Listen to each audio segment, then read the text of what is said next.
Welcome, everyone, to another installment of 10 Words or Less, in which I ask brief questions of interesting people and ask them to give me brief answers in return. I'm Michael Prager. I'm an author, journalist, blogger, professional speaker on the topic of sustainability from a personal perspective. I have a perhaps lamentably extensive background with food addiction, both personally and professionally.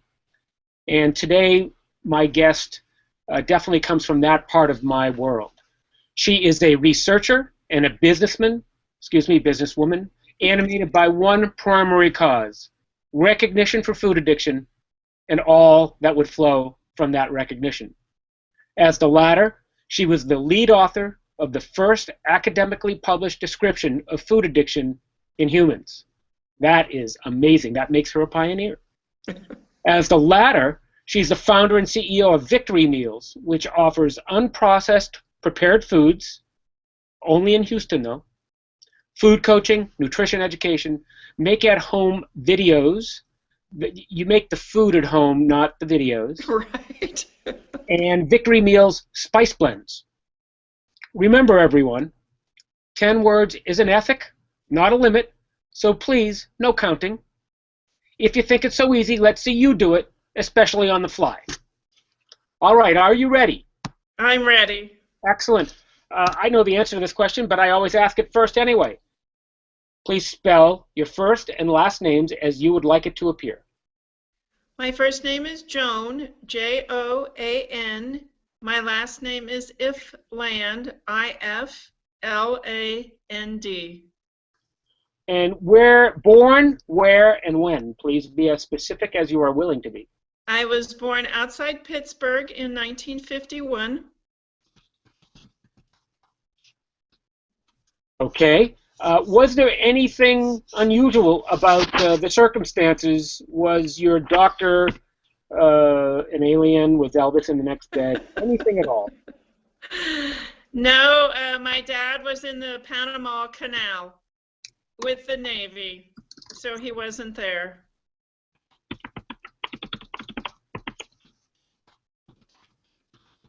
Where do you live now? I live in Cincinnati, Ohio.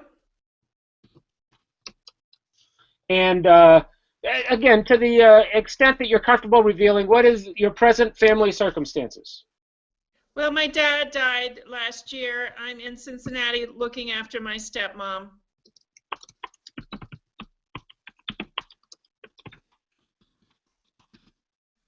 Okay, that's pertinent for sure, but also married, children?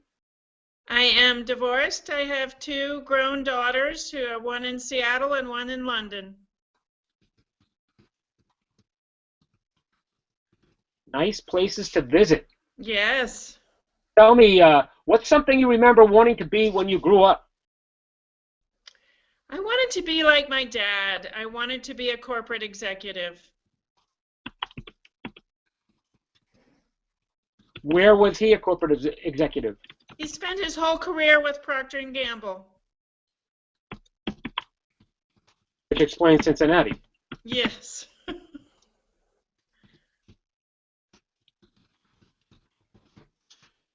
One did he like more, Procter or Gamble? Never mind.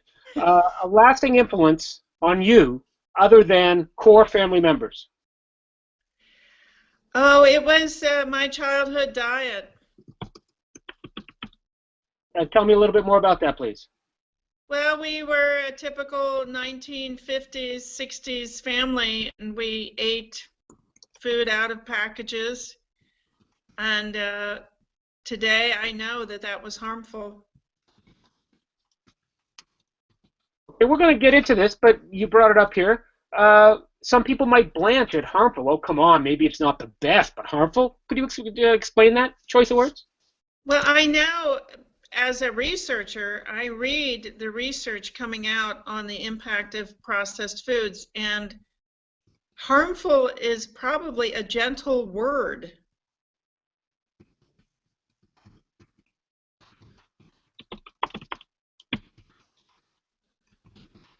What would be a better word? Damaging. Okay. In what way? I Well, know. I'm looking Maybe a more lot than one way.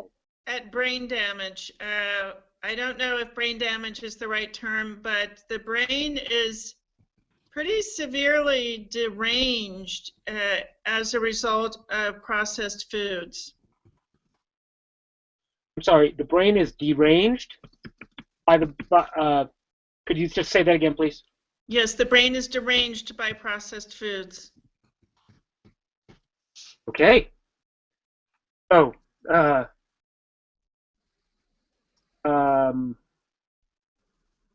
what then is so important about food addiction? Well, the cues for foods, processed foods, can create intense cravings across 5 major addictive pathways. And we now see that when that happens, it draws resources away from other pathways like decision making, memory, learning, inhibition, satiation. So really important parts of the brain stop working in the course of a craving.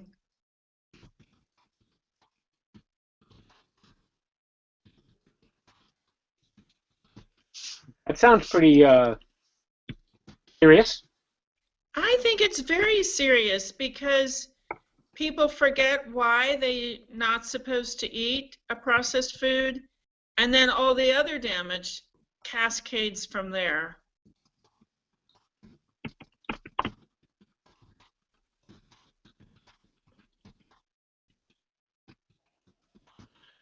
Just maybe to you, Joan, or to anyone else listening, the awkward pauses are because I'm trying to type. I can go back and check the transcript later, but I'm trying to type because later on I'm going to edit this transcript, and some of the edits may include throwing out question and answer pairings, combining 2 of your answers into one, or moving question answer pairings around within the interview to make it flow better.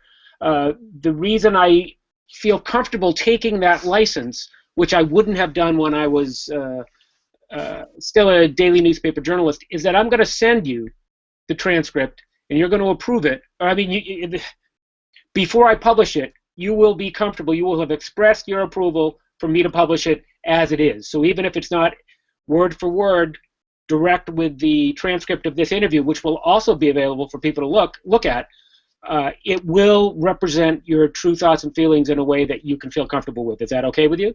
Perfect. Okay. Thank you. Thank you for doing this, Michael.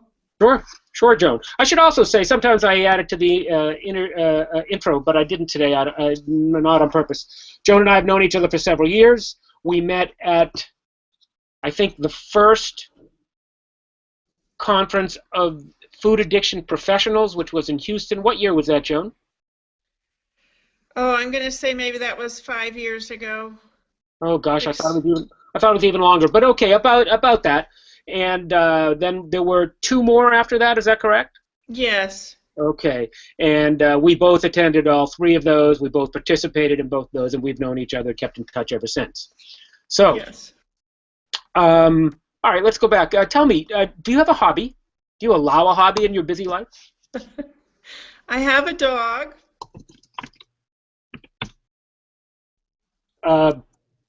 And your dog is your hobby? Well, I also walk. I walk. Oops, the connection faded out there a little bit. Are you back? Joan, I can see you. Can you hear me?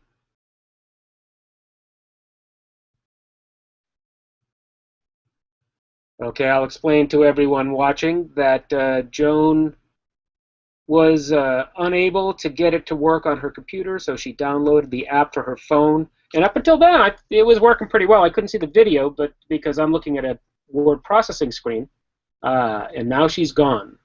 So I hope she's able to reconnect, and I wish there were a pause button so that we could wait until she comes back.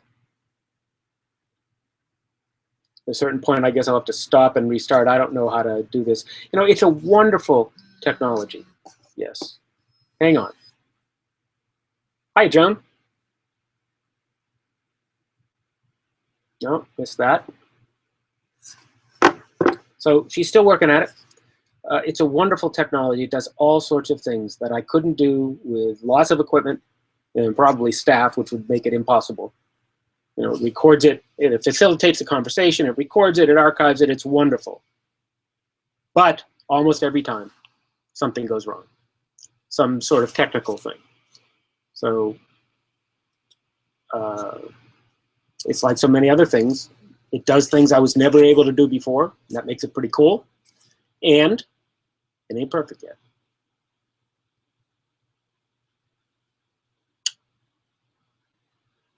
So I could have said all that stuff about Joan, the asides, which are mostly to help inform you listening at home or wherever you are.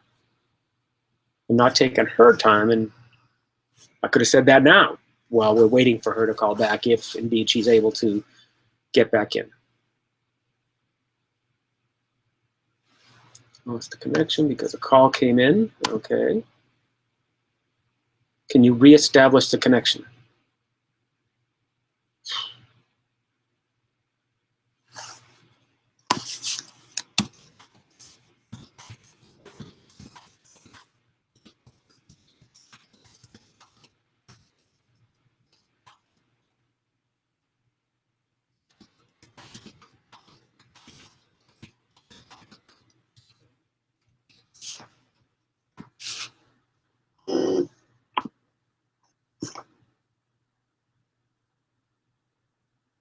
Thank you.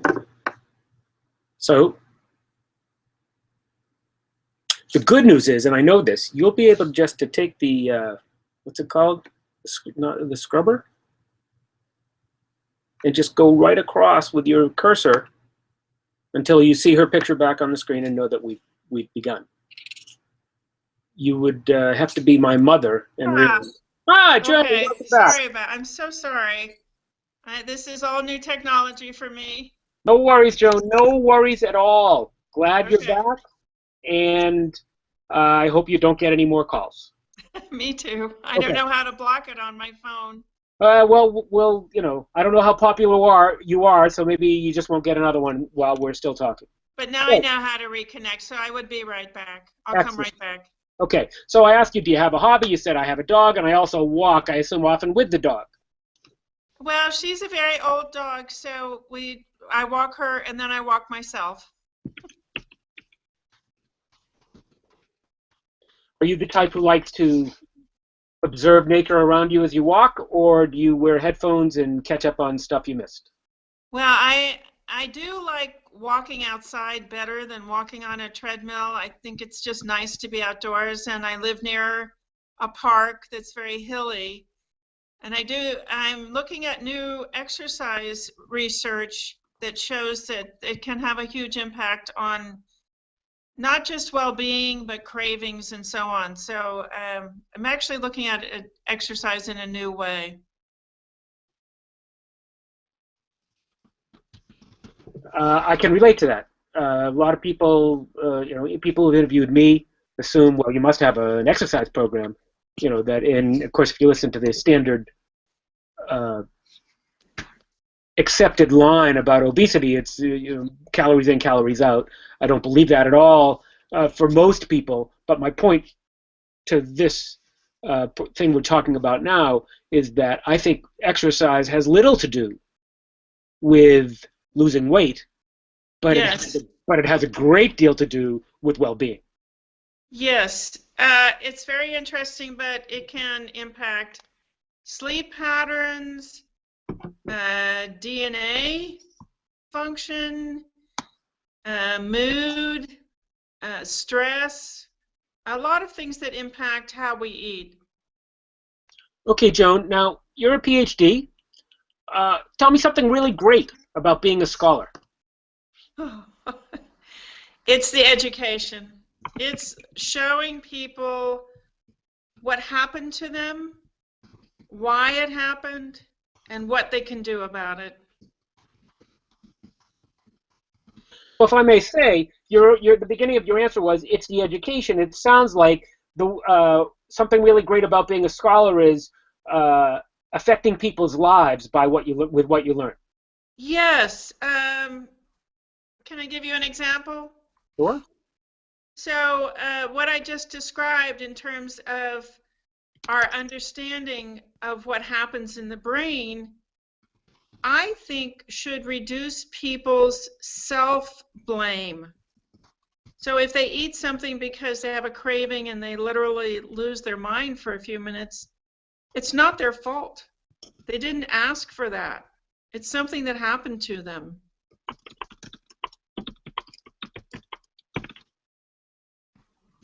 Now, skeptics would say, well, that doesn't happen to me. Well, anybody who has eaten 2,000 or 3,000 calories at Thanksgiving in one sitting has had that happen to them.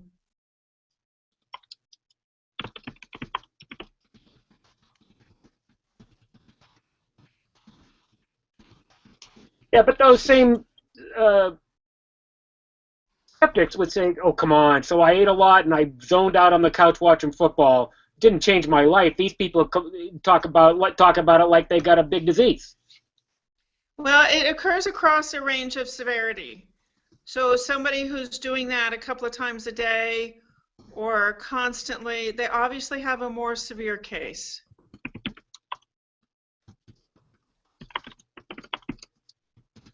Okay. So what's something that's not so great about scholarship or about being a scholar?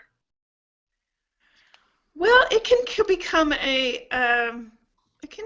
a compulsion. You know, I find myself forcing myself to go to bed at the end of the day because I really would rather stay up and read a couple more studies or write another report.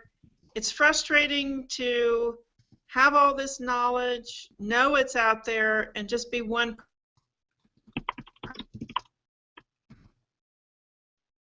Oh dear. As you can see, Joan has stopped talking, and her photo is frozen. But now,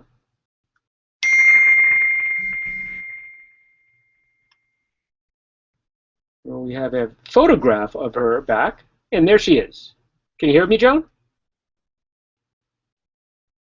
No, not yet.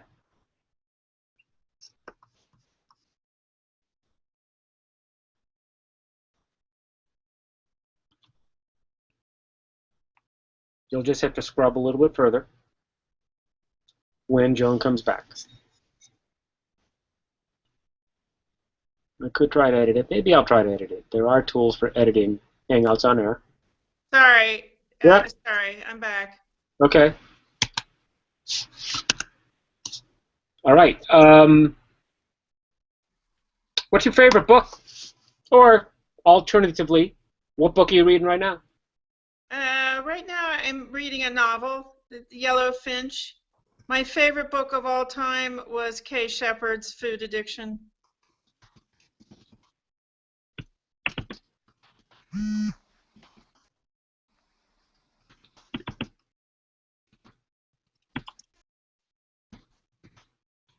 Well, I will just point out to people who don't know, I know you do, Joan. Kay is a former guest on this program. Yes. The Yellow Finch, is that Donna Tartt? I would have to go look. I'm embarrassed to say I don't That's know. okay. Is it this big? I'm reading it on my Kindle. So it weighs as much as all the other books. Yeah. Well, it's not important. It's not important. I'm familiar with this book. I have this book. I'm a little intimidated by the heft, which, you know, does not reflect well on me. I concede that. So tell me, do you think you're a food addict? Oh, yes. I am a self-diagnosed food addict.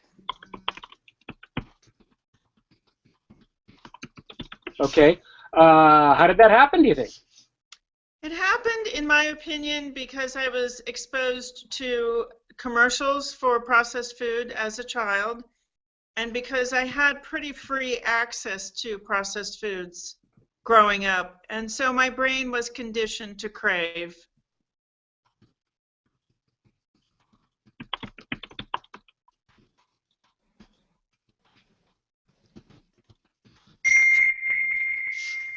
Okay.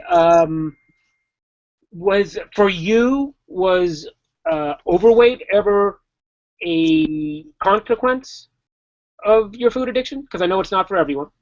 Now, after my pregnancies in my early 30s, I developed a weight problem. I became a yo-yo dieter. And so, yes, it was an issue. Okay. What's the worst thing you ever did with food to yourself? It was eating something that I knew I should not be eating.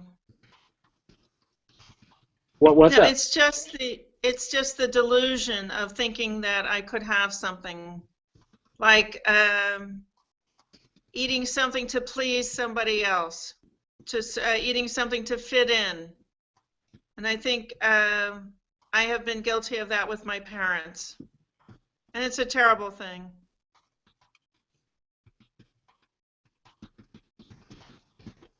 Does a diagnosis of food addiction excuse one's actions?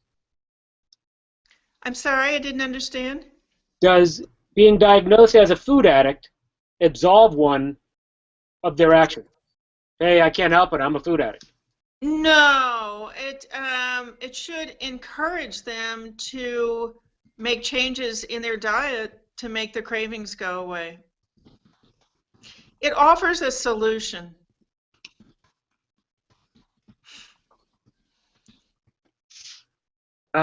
Tell me, to you, someone who's a hero in the realm that we're discussing. Kay Shepherd.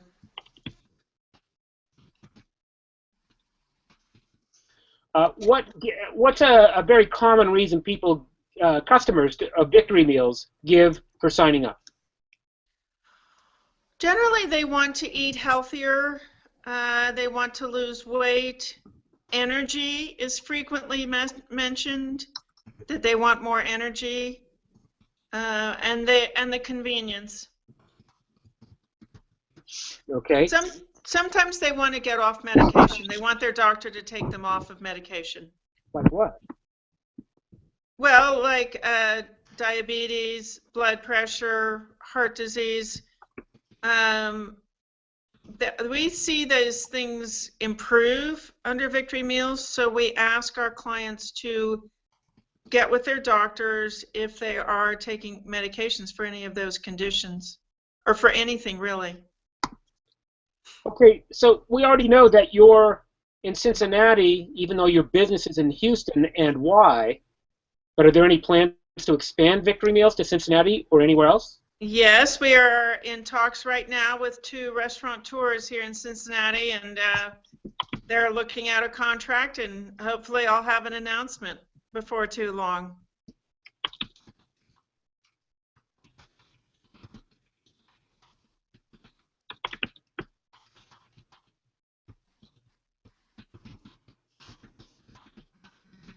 Okay. Tell me something that holds you back, Joan. I'm just one person.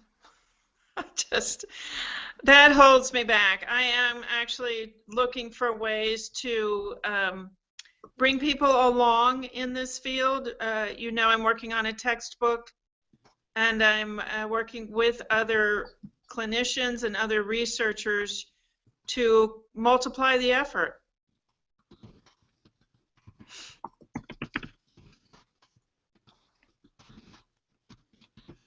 Something about you that you're slightly sheepish about. My intelligence. Ah, well, you're going to have to tell me a little bit more about that, Joan.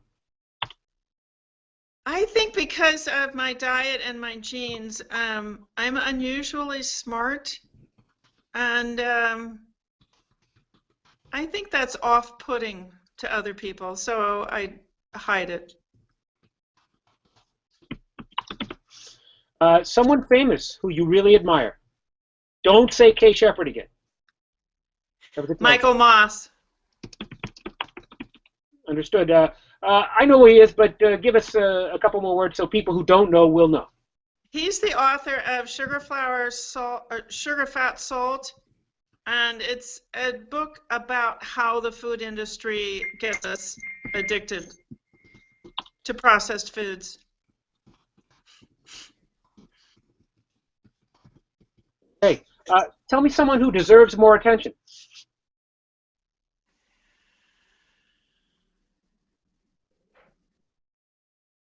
David Lustig. And he is? He's a professor at the University of California at San Francisco who I'm wrote sorry. a book called Fat Chance. Yeah. Sorry to interrupt. One of the reasons I wanted you to say is because there are two Lustigs. There's David Lustig, who I believe is a pediatrician who studies child obesity at Children's Hospital of Boston, and then there's Rob Lustig, who's the professor at UCSF. Thank you, Michael. I stand corrected. I'm talking about Robert Lustig at UCSF, but I think David Lustig's work is equally important. What are the chances of that? And they're both in the same field, you know?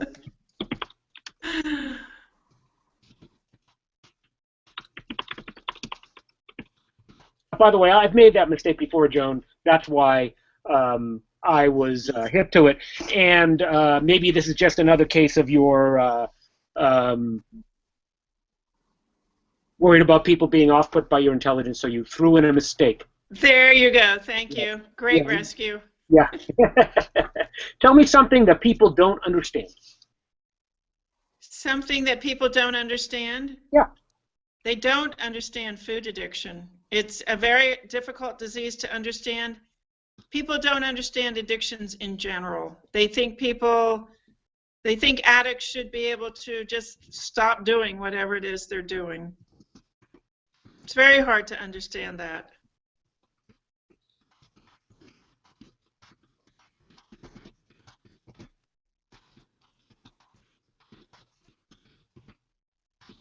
Okay. What's a question, a very fruitful question? Let me start again. A question that would have yielded a fruitful answer if only I had asked you. What's new? What's new in food addiction? Great. Answer that question, please. It's this finding of loss of restraint in the brain. That's a finding that was developed in 2014. It was noticed before by Nora Volkoff at the, she's the executive director of the National Institute of Drug Abuse. She noted it some years ago, but last year I think 17 studies were published demonstrating the loss of the ability to restrain, the ability to stop. And that's a major breakthrough in understanding eating, overeating. Sorry, that was a long answer. I'm not following the rules very well, am I? You have been a model. I think I've noticed several times I needed to push you for a little more because you were being so respectful of the boundaries. And I appreciate that. Okay. I appreciate that very much. I don't have any more questions. Do you have any for me? No, just kidding. Joan, pleasure to talk to you. Thank you. We've been exchanging emails, but we haven't talked for a while. I wish you the very best. I always learn something when I talk to you, and I appreciate you spending the time with me. Thank you, Michael, for inviting me. Okay, and as I said, I'll be in touch with a printed transcript within a few days, publish it within a week or so, and feel free to tell everyone you know to watch it 10 times. I'll do it. All right. Bye-bye, Joan. Thank you. Bye-bye.